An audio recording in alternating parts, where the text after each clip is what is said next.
Hello students, कैसे हो आप। आज मैं आपको वर्कशीट नंबर 85 कराने जा रही हूँ।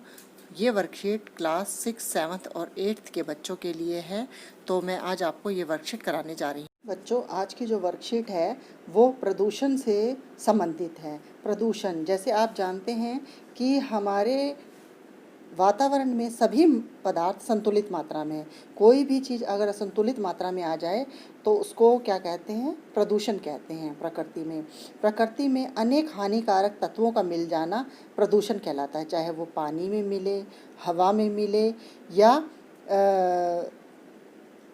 भूमि पे मिल जाए। ठीक है। प्रदूषक जो होते हैं पदार्थ पर्यावरण और जीव जंतुओं सभी को नुकसान पहुंचाते हैं। प्रदूषण जो होता है वो ये नहीं कि वातावरण को नुकसान पहुंचाता है, बल्कि प्रदूषण जो होता है वो वातावरण के साथ साथ जीव जंतुओं और मनुष्य को भी नुकसान पहुंचाता है। वर्तमान समय में प्रदूषण की स्थिति बहुत ज़्यादा बिगड़ गई है। क्यों बिगड़ गई है?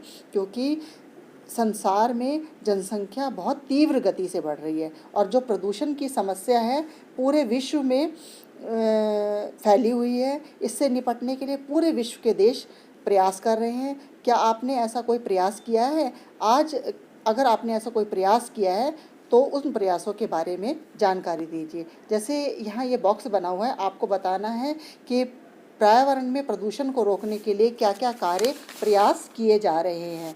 तो बेटा, सबसे पहले जो प्रदूषण का रोके जा रहे हैं, प्रदूषण को ख़त्म करे जा रहे हैं, वो कारण है नंबर 1, प्रयास जो किए जा रहे हैं सरकार, नगर पालिका, गैर सरकारी संस्थान द्वारा शहरी नागरिकों को पौधारोपण के लिए प्रोत्साहित किया जा रहा है। ज़्यादातर पेड़ पौधे लगाने चाहिए जिससे कि प्रदूषण को रोका जाए। खेती, वन तथा जंगलों का योग्य तरीके से रख रखाव करना चाहिए ताकि प्रदूषण की समस्या कम हो।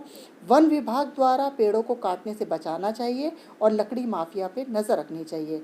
नंबर 4 है लोगों को जागरूक बनाना चाहिए। देखो बेटा, अगर लोगों को जागरूक बनाएंगे तभी तो उन्हें पर्यावरण के लाभ और उससे होने वाले नुकसानों के बारे में पता चलेगा। तो ये था पहले क्वेश्चन का आंसर कि हमें प्रदूषण को समाप्त करने के लिए क्या क्या प्रयास किए जाने चाहिए।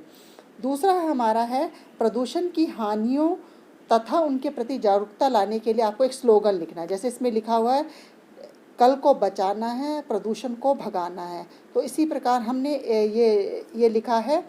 हमारा स्लोगन ये होगा, जनसंख्या वृद्धि पर रोक लगाओ, जनसंख्या वृद्धि पर रोक लगाओ, प्रदूषण को दूर भगाओ, हरा भरा संसार बनाओ, खुशहाली को घर पर लाओ।